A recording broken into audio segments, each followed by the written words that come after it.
Welcome to the Crypto News. In this video, Raoul Pal talks about what's happening to Bitcoin, Ethereum, and the crypto market in general. He also talks about NFTs and tokenization. I actually don't change my portfolio often at all. So the only allocations I did is I started in 2020 all in on Bitcoin. Then I started shifting towards Ethereum. Then I bought a basket, which included a bunch of metaverse plays, some social tokens, some layer ones, other stuff. And I basically kept that. So I don't think I've traded anything apart from buying some NFTs. And then, the only other major switch was I sold most of my Bitcoin for Ethereum about 6-9 months ago.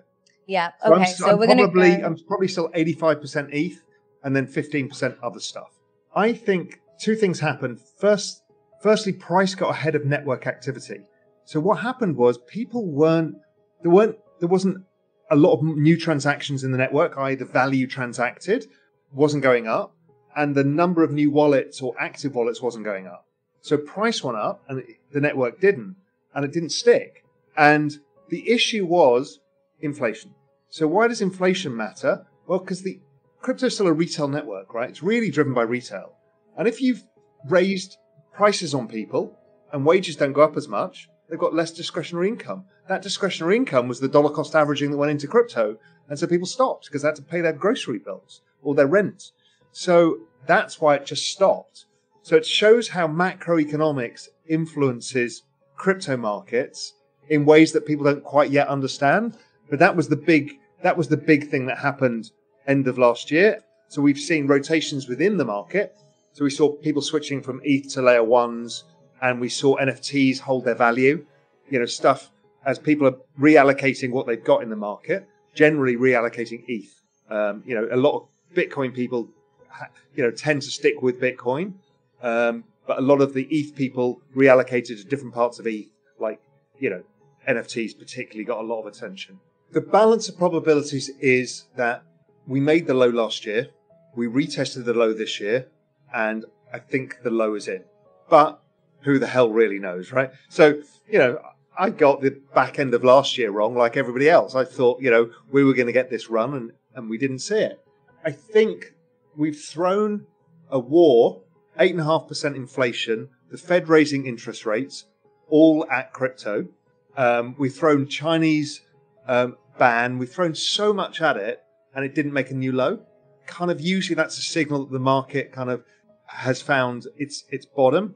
And so now we're looking for, okay, what are the upside catalysts? The upside catalyst would be if economic growth starts slowing, we're likely to see then long duration assets, things that tend to outperform in low growth environments. And so that's what we're looking for as the spark, I think, is a change in structure so people fear inflation less and start fearing growth more. I think it's over because the market is much larger than it was and Bitcoin is not as dominant.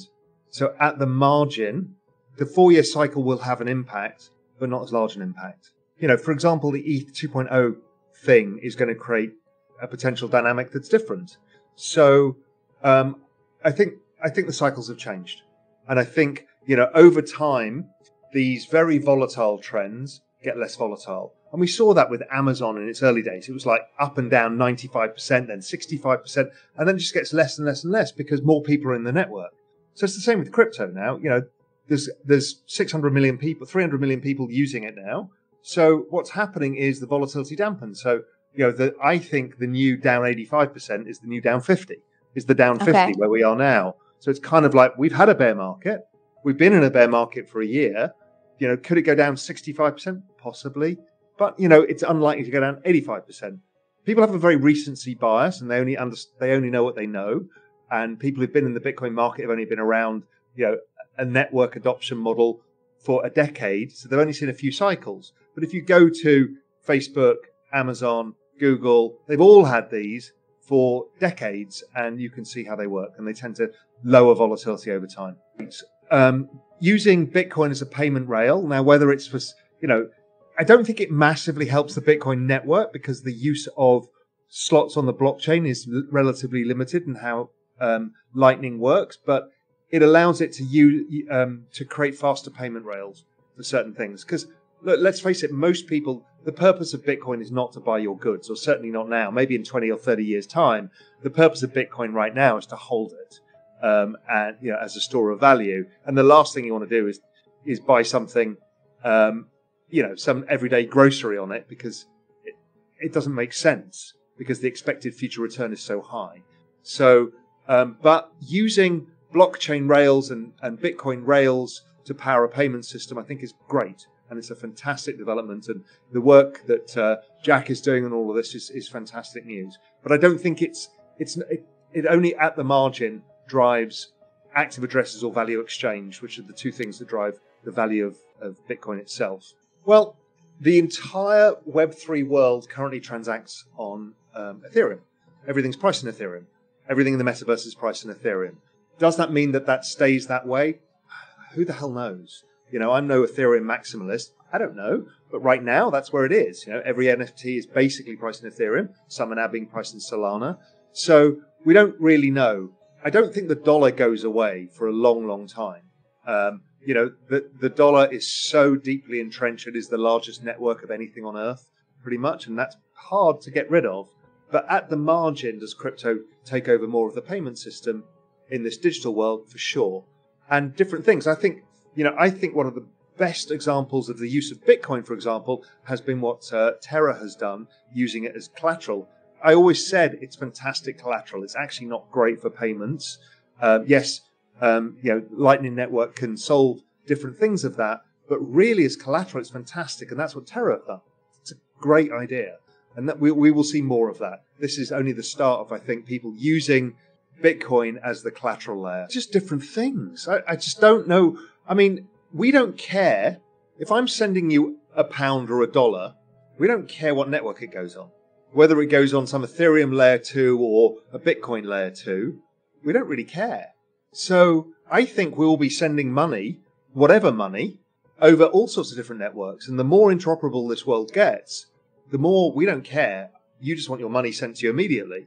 So we're not, Stripe's not really about sending Bitcoin around. It's about sending dollars using blockchain rails, so it's much quicker. Dollars or euros or pounds. Same as BottlePay do as well.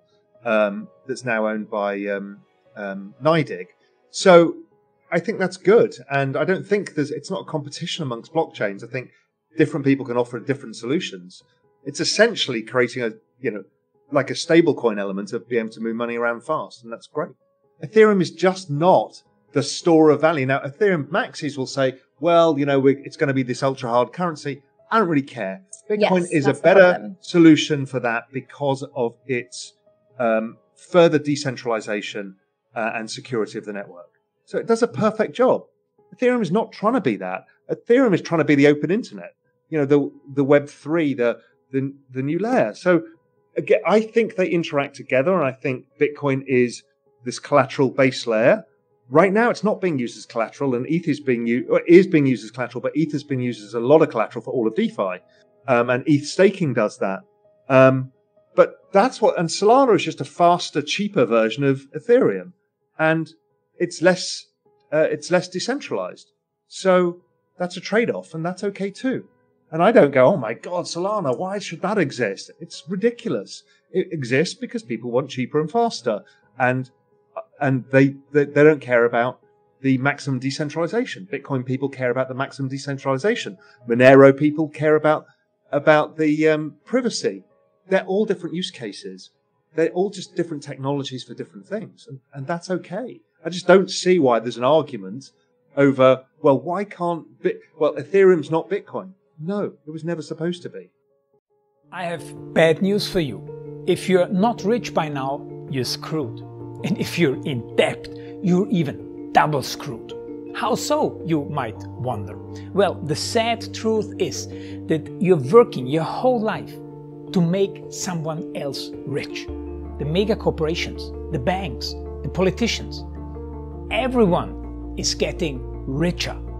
They get your money. And what is even worse, they get your time, they get your life. You are not even in a rat race. You're in a financial prison. But what could a solution for you look like? Honestly, I don't know, but I know what a solution for me would look like. It's very simple.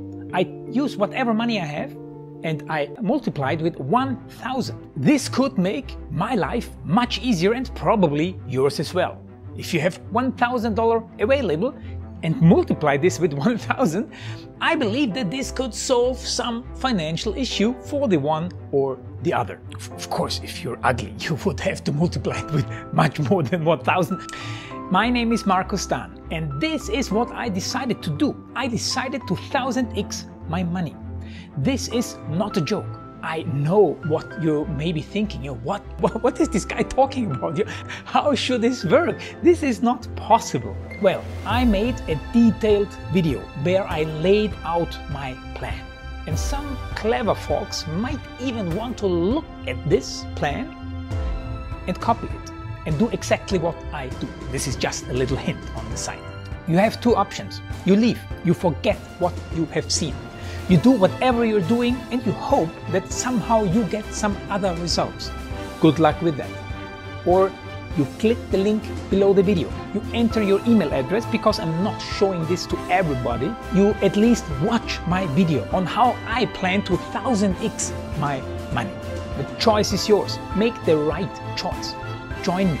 See what a different future you could have.